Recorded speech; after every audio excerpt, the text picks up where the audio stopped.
Hi, I'm Dick Neal, and I'm here today at the Grayingham RTC site again.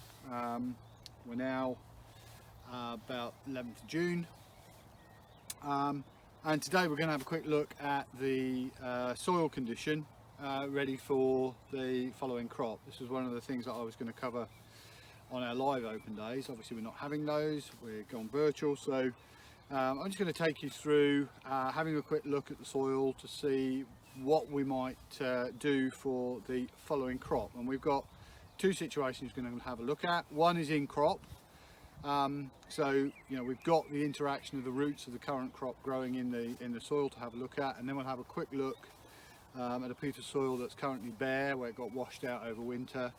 I'm sure you've all got several areas like that, so it's worth comparing the two rather than making just one decision based on one assessment. Of course, what we normally do at this time of year is we'll come out with a spade or a fork. Often a fork as the ground's a bit hard, but I really just wanted to show you, it's quite brashy here, but I'm picking a bit of soil with no brash on the top obviously, and just trying to use the spade to get into the soil. And you can straight away see that the spade's going in half an inch at most, and really telling us absolutely nothing. Usually at this point we go, it's hard, it's compacted, it's going to need breaking up, and out comes the big machine. Increasingly at this time of year, to inspect soil I'm using a tool like this because it gives us a completely different perspective on what the soil is doing. One, it really allows us to get into the soil, and you get a really nice feel for what the soil is doing through the handle of this as well, compared to a big long one. So these are a really handy small tool you can take around in your cars or your trucks. So we can really get into the soil quite easily using one of these, and you can see how that soil immediately is breaking straight away as I put that in.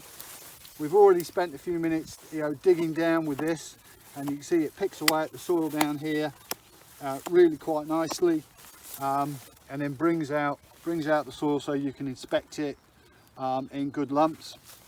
As we've worked from the top down on this soil, we can see where the roots are growing through the soil. We can see the wormholes, this lovely aggregate structure as well that's formed while this crop's been growing in the soil.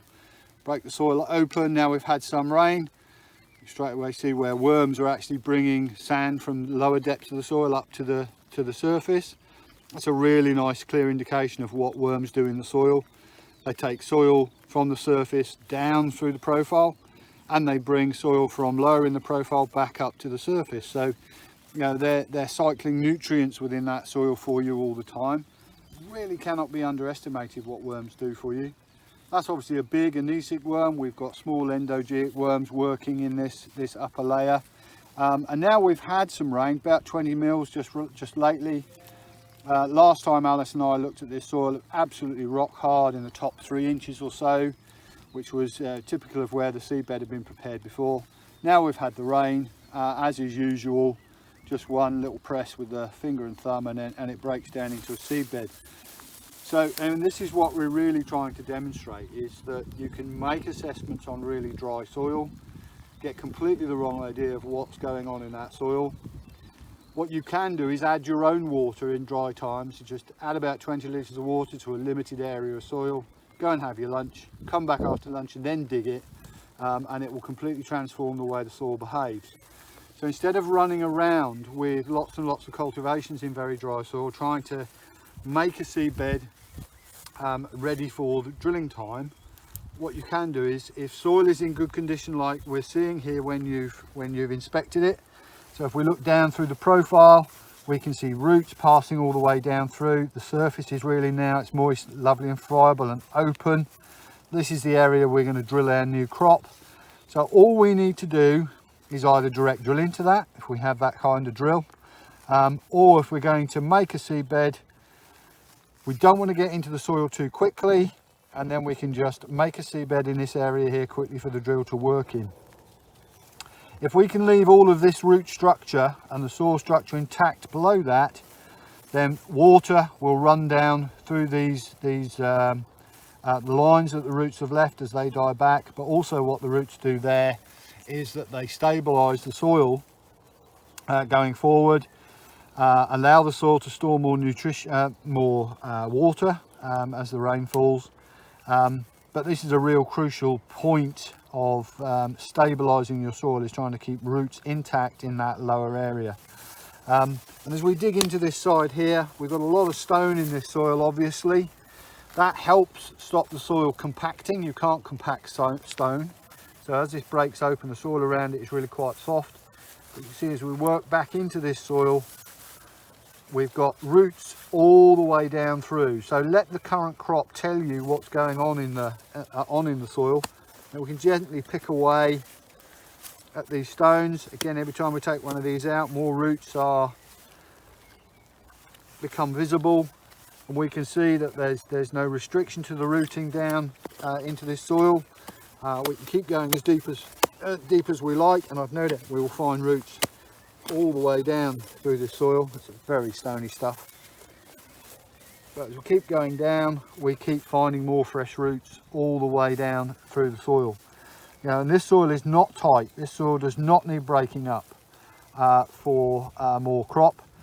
That's what this current crop is telling us. What the roots are telling us is that we've got perfectly good root penetration to depth in this soil. It's reacted to the moisture really quite quickly. The moisture's wetted up the profile reasonably well, rather than getting hung up just here. There is no reason we can see in this soil right now to be deep cultivating this ready for the next crop. We can just utilise this lovely friable soil seedbed we've got on the top. The key with this is really stop yourself from getting in there straight behind the combine and turning that into a seedbed, because you can see the seedbed you'll make. That doesn't need weathering. So if you leave that bare on the soil surface for a period of 6 or 8 weeks, that is just going to get too weathered and is going to be too fine by the time you want to drill it in October, because of the blackgrass issues that we have. And we've had a tractor out in this field this afternoon chopping down the areas of blackgrass. So we know there's blackgrass here. So try and make the seedbed a little bit closer to the drill, rather than process it too early and leave the soil in a fragile state to be over weathered and then turn wet. Okay, so we're going to repeat the process now in an area of the field that's not carrying any crop. So it was cultivated in exactly the same way to the soil we've just looked at, with a crop growing on it, but the crop failed to establish here for one reason or another, predominantly because it was very wet in the autumn period. So if I use my spade again and stand on this, you can see that we're still not going in very far. That's as deep as I can get the spade in, which isn't going to tell us very much. It's partly because the soil's hard, and it's also because the soil is very brashy, so the spade's coming up against stones all the time. We look at the surface of the soil. We don't have any roots in it this time, so we've got much less in the way of worm activity. We've got 1 or 2, but you can see the soil is much less friable. It's a bit more massive. It's not compacted because I can break it up quite easily, but there's much less airspace within this soil than there is where we've got roots growing, which just demonstrates how roots break up the soil, get air and water movement going on through it, pump the soil full of biology. What roots also do, because they're releasing sugars into the soil all the time that feeds the worms, the roots tend to, or the worms tend to migrate to where you've got growing plants. And worms are pretty fast moving in the soil. So, if we've got an area here with no crop on versus an area with crop, the worms will move from this area of soil over to where the crop is. And they're pretty mobile in doing that. So, where we haven't got roots, we don't tend to get quite so many worms. Now you can see straight away that actually hacking into this soil is quite easy with this little pick. The soil's coming out really easily, breaking up really easily. Stone. But it's not hard work digging into this soil with this small pick. The soil is breaking up well. We've got a few more worm holes in here, slightly more friable, and a few more going on here. Again, the soil is, and we've got a small worm there, look. Again, the soil is not compact, it's just not got roots in it. are not behaving like the soil where we've got those roots growing, because the roots open and stabilise, and obviously the growing crop has also dried the soil as well. This is more moist all the way down now. No surprise, it's had no crop sucking water out of it throughout the summer. That's where we've got big areas of bare soil. Cover crops can be really useful in the short term for just getting some roots down quickly and moving moisture out of the soil where we don't want it. We're starting to get dry now as we get a bit deeper in the soil. But I think you can see, you know, this soil is just coming out and breaking up into its aggregates. It's not in bad condition at all, but it's just lacking that root mass that binds that soil together, manages water through the soil, manages the biology, encourages worms throughout the soil. That's what's happening here. So if we could get a cover crop in here really quickly for a few weeks, or 8 weeks, 10 weeks, that would be really ideal. That would make a huge difference. But still, the basis of cultivation that we could apply to this soil would not be fundamentally different to where the crop is in terms of breaking up compacted soil, because it's not compact. It's just lacking root structure within it, but it is not compact in any way. So if we can just create the seedbed up here, get a new crop in, the new crop roots will act just like a cover crop, get their roots down, start to manage and aggregate and manage the water and the biology within that soil. So fundamentally, the cultivation we would put in here should be just shallow, bearing in mind black grass management.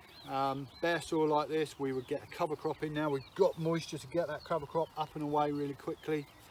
That would be the thing I would do here right now, middle of June, put a cover crop in straight away, get this ground covered and get this soil managed with roots growing all the way through it.